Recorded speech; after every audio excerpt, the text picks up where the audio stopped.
সেদিন চলে গেছিলাম আশীর্বাদে। তো দেখো পাটিপত্র হয়ে গেছিলো, আমাদের একটু যেতে লেট হয়েছিল, তার জন্য পাটিপত্রটা দেখতে পারিনি আমরা।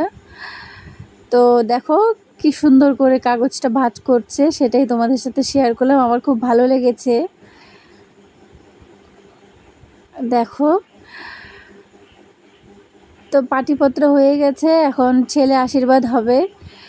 তো সকালবেলায় আমি রান্না করে তারপর ভগবানকে ভোগ লাগিয়ে আমরা প্রসাদ পেয়ে তারপরেই আশীর্বাদে গেছিলাম। তো সেদিন রান্না করেছিলাম ফ্রাইড রাইস, ছোলার ডাল, পনির তরকারি, পটল ভাজা, তারপর ভেজ চচ্চড়ি করেছিলাম পনির দিয়ে, আলু, বেগুন, সব কিছু সবজি দিয়ে, আর প্লেন রাইস ছিল। তো দেখো এখন ঘরটা বসিয়ে দিল। তো এখন হবে আশীর্বাদ। এদিকে সবাই চলে এসেছিল, আমরাই সবার লাস্টে গেছি, কারণ যেহেতু আমার রান্না টান্না করতে পুজো দিতে দেরি হয়ে গেছে। যাই হোক, তারপরে অনেক মজা করলাম, অনেক আনন্দ করলাম, সবাই অনেক দিন পর একসাথে হচ্ছি, দেখা হচ্ছে পরের ভিডিওতে, সবটা বলবো।